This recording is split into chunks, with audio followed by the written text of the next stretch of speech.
Well, good evening, everyone. Tonight we're going to talk about the gut and how it can save your life. Um, so Hippocrates said all disease begins in the gut. And the gut, before I started and I was involved in alternative medicine, I had no idea what the gut meant. What did it mean? Did it mean the stomach? Did it mean the small intestines? Did it mean large intestines? What did it mean?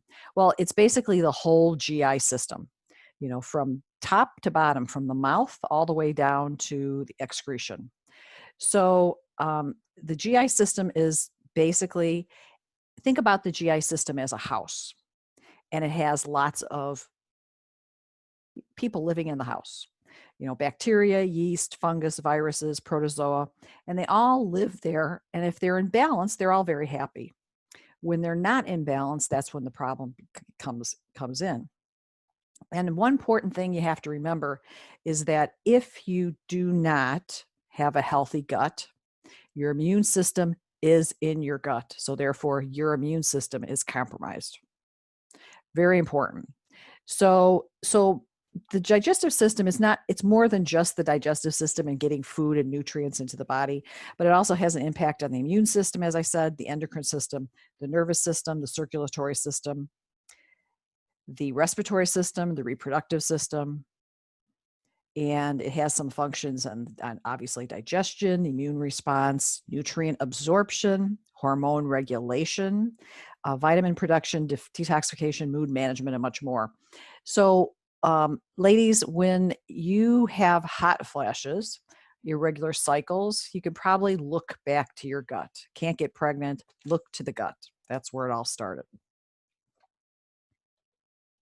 So now I want you to think about it. If you're suffering from digestive distress, respiratory issues, heartburn, rashes, water retention, constipation, acne, migraines, congestion, fatigue, irritability, depression, brain fog, any of those things, it can pretty much be traced back to the health of the gut.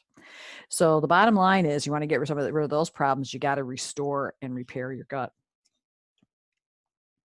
So the best way to do that is through a functional approach. If you go to a Western doctor, he's going to probably dole out some antibiotics, maybe do some testing and most likely find nothing and send you on your way. So what functional differences with functional medicine is it basically is looking at the entire system, the entire body, and looking at everything. And it's looking at imbalances and looking at determining how to best rebalance the body and rebalance the gut.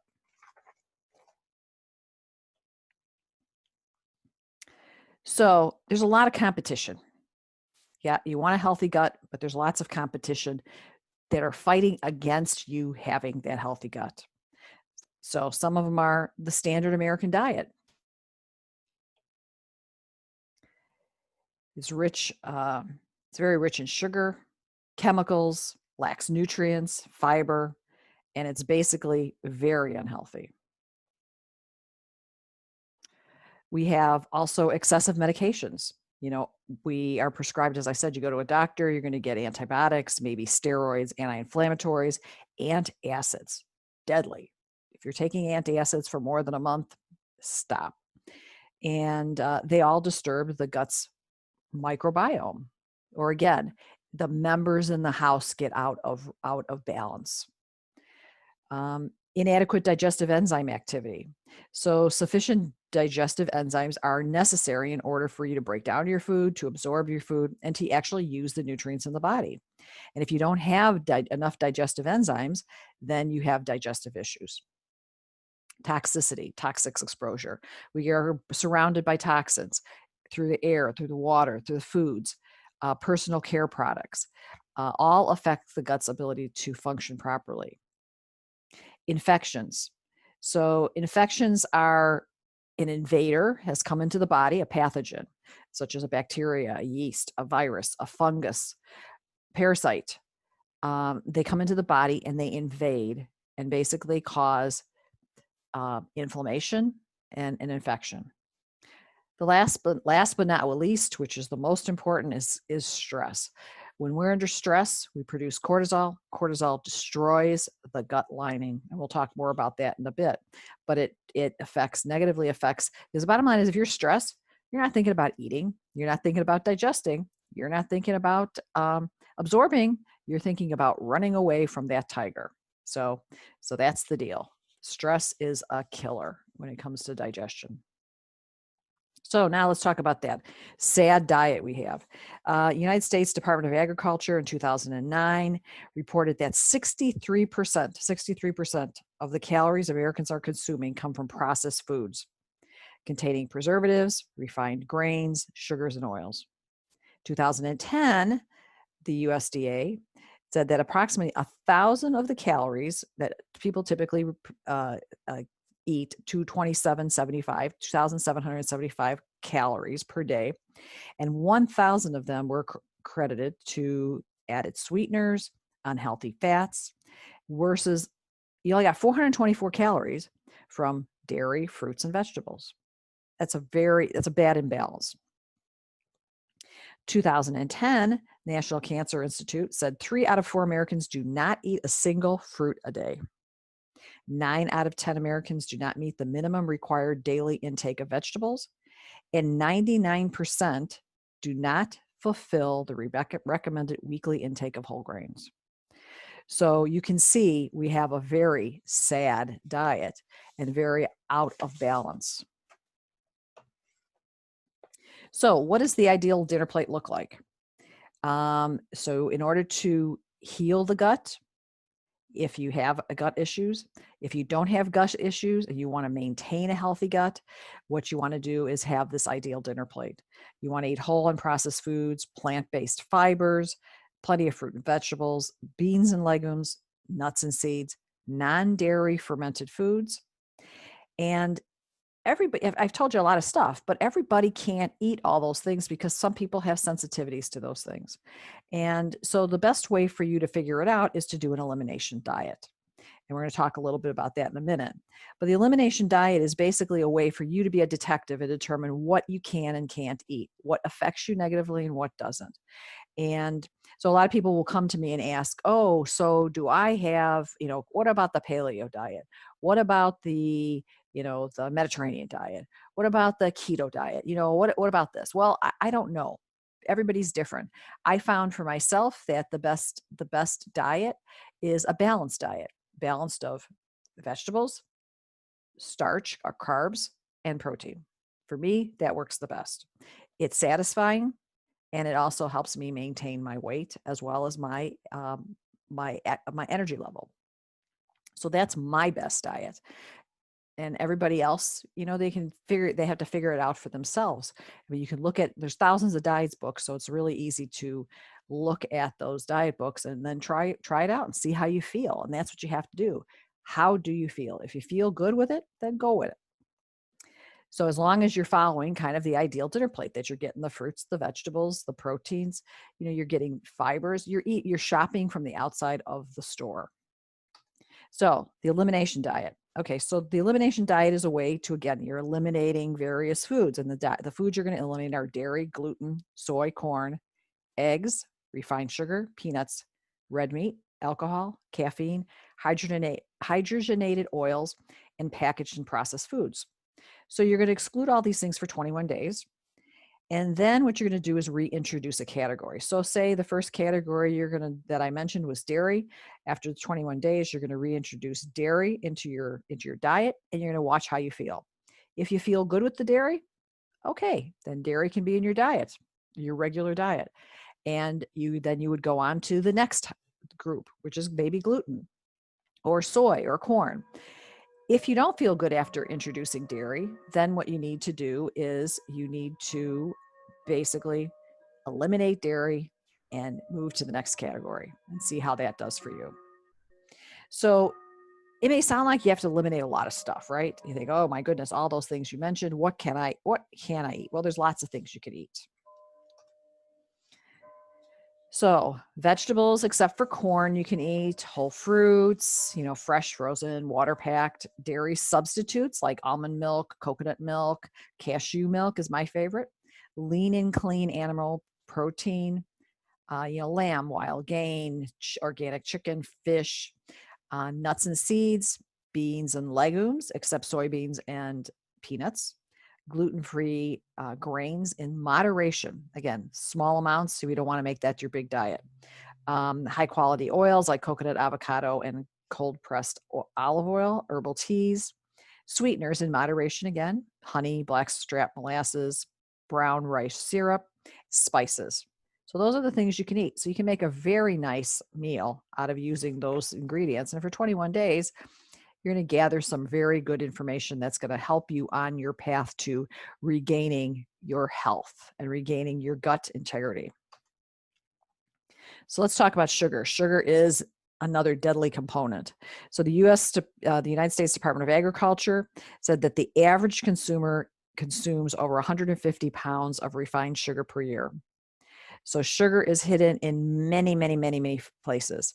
It's on, it's under a lot of different names on the labels: high fructose corn syrup, corn sweetener, cane juice, dextrose, fructose, glucose, maltose, lactose, sucrose, malt syrup, and much, much more. Now, you think, well, what's the problem with this sugar? What does it have? What does it do? Well, it promotes the growth of bad bacteria in the gut. So remember, we had that house, everybody was in balance. Well, now somebody's out of balance. Somebody invites their a little bit not so good friend over, okay, and they start, kind of disrupting the nice ecosystem of the house. Well, the same thing is true with sugar. It disrupts the growth of the good bacteria, and it actually increases the growth of bad bacteria, and it actually decreases and contributes to the deterioration of the digestive, the mucus lining around the gut. And it actually feeds candida, which is yeast, and then it increases intestinal permeability. So you can see sugar does a lot of bad things when it comes to gut health. All right, gluten. We've heard a lot about gluten, gluten-free, gluten-free, gluten-free. And some people may wonder, well, what's the big deal about gluten? What's the problem here? Bread's been around forever. Why can't we eat bread? Well, gluten basically negatively affects the integrity of the intestinal lining. So you can think of the intestinal lining like a fence with gates in there, in various spots. And when we eat our food, we chew it up, we, start to break it down. We get to a certain point of being broken down, and the gates will open up and the food will be absorbed into the body. Well, what happens is when you eat gluten, zonulin is produced, and zonulin actually gets rid of those gates. It opens the gates permanently, so they're open all the time. So when food gets into the gut, it doesn't have time to be broken down any further, and it's absorbed into the body. And what happens with that is that's what's called leaky gut. And what happens is when this food, larger particles, get into the system, it gets into tissues, and then the body thinks that those larger particles are actually invaders, foreign invaders. So they start to attack, which creates inflammation in the tissue. And if you have that, just think about it. These particles are going all over, so you have inflammation throughout your body. And obviously, as we know, inflammation is not healthy, is not good, and it disrupts the way the organs and glands are functioning. So basically, it causes disruption not only in the GI system, but it causes disruption throughout the whole body. So, gluten's in majority of grains, white wheat, barley, spelt, rye. However, not all grains contain gluten, but most of the ones we eat do. So people think, okay, well, I'm just going to go with for the gluten-free stuff. Well, there's a problem with that, because brown rice, for example, contains phytic acid. Now, phytic acid is extremely difficult for the body to break down and to digest. And it also leads to inflammation in the digestive tract. So you're basically replacing one problem with another. Because when you have phytic acid, it affects the absorption of minerals such as magnesium, calcium, zinc, which is very important in terms of immune function. Magnesium is probably the most deficient mineral throughout. Most people are deficient in magnesium, and zinc is also involved in, these things are involved in making digestive enzymes. So not only does it negatively impact the mineral status, but it also negatively impacts the digestive enzymes. Now, there is a way around this. You can soak your grains, and basically that will help to remove the phytic acid, which is the protective covering around the grain, and it makes it a little bit more digestible. So, however, I would recommend staying away from gluten-free products because they're also just honestly full of sugar. So the next thing that disrupts the immune system or the digestive system is medication. So the Centers for Disease Control said in the last 30 days, 48.5% of Americans have taken at least one prescription drug. 21.7% of Americans have taken 3 or more prescription drugs. So some of the prescription medications have basically disrupt, again, the bacterial balance in the gut. And some of those drugs can be, non-steroidal anti-inflammatory drugs, synthetic steroids. Of course, we know broad-spectrum antibiotics are going to disrupt the microbiome, birth control pills, antidepressants. So all these medications are going to disrupt your gut, but they're also disrupting your immune system. I mean, just think about it. The gut is the beginning of everything. And so you got all this trickle-down effect, negative trickle-down effect. So enzymatic activity. As I said, we need enzymes in order to break down our food. And every part of the digestive tract produces some types of enzymes. Stomach, salivary glands, the pancreas, the small intestines, they all produce an enzyme that will help break down the food a little bit more until it can be absorbed into the body. And there are medications, like acid blocking medications, a zinc deficiency, pesticides and chemicals on food, excessive intake of unsaturated fats, heavy metal consumption. All those will negatively impact our body's ability to create enzymes. And the other problem we got going on is if you are between the ages of 45 to 55, your enzymatic production decreases by about 50%. If you're older than that, it keeps going down. So you have to do your best to maintain a very good diet, which will help you produce as much in terms of enzymes as you can, as possible on your own. And then you may need to actually add in digestive enzymes before you're eating. So in order to be able to break down and digest your food, and absorb your food properly. So I take digestive enzymes with every meal. If I'm taking a meal that's just drinking like a shake or something, I don't bother. But all other meals, I do take digestive enzymes. So probiotics. So probiotics are good bacteria. They're going to help us maintain that balance, that microbiome, that healthy bacteria in the gut versus the non-healthy bacteria. So we lose probiotics for poor diet, again, medication, oxidative stress, and we need the proper mix. So it's not just about probiotics. It's about the proper balance. There are many different types of probiotics that we are aware of right now.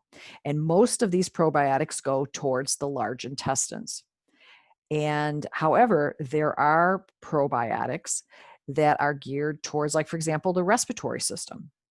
There are another probiotics they found are associated with weight loss. So there are many different strains of probiotics. And you could have a problem if you consistently take the same probiotic over and over and over and over again. So you keep feeding your body with those same probiotics over and over and over again. And guess what? Now you have an imbalance. You have too many of those probiotics and not enough of the other ones. So that causes an imbalance. That's just as bad as having not enough of many, of the probiotics. So you can get probiotics naturally through yogurt, through kefir. Now, you do not want to get the kefir from the grocery store. They have tons and tons of sugar in it.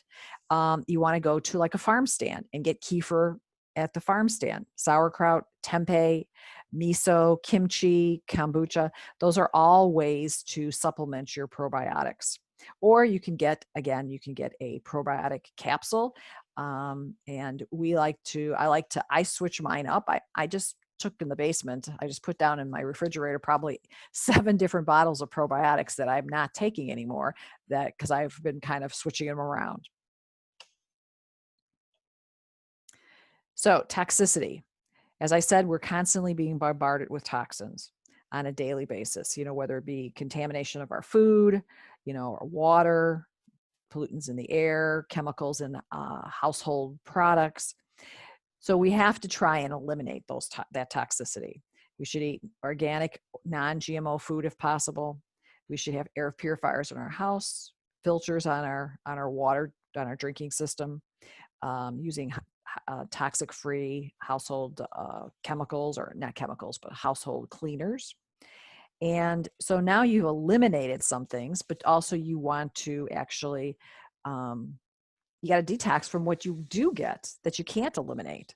And you do that through proper nutrition, hydration, fasting, sweating, exercising, or doing like a detox program. You can do a detox shake once a day. You can do a detox shake or detox weekend. You can do a detox week. You could do detox month. I mean, you can do many different things as long as you work detoxification into your regimen on a regular basis. And we have various shakes that you can take and that you can make at home.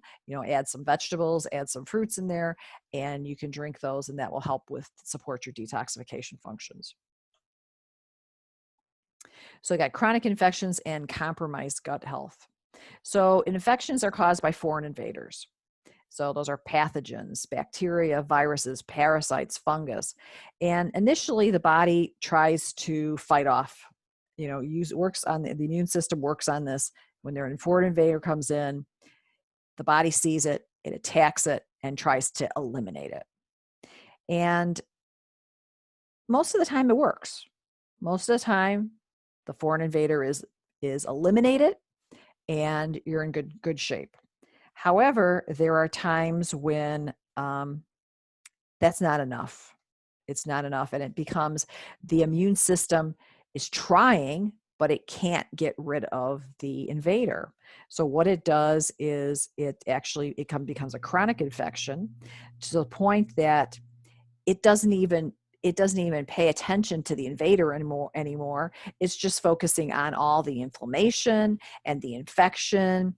And so it's kind of, it's missing the point. So it's never going to get rid of the invader. So it will always be there. So that's when you get chronic problems, because it's always there and your body can't eliminate it.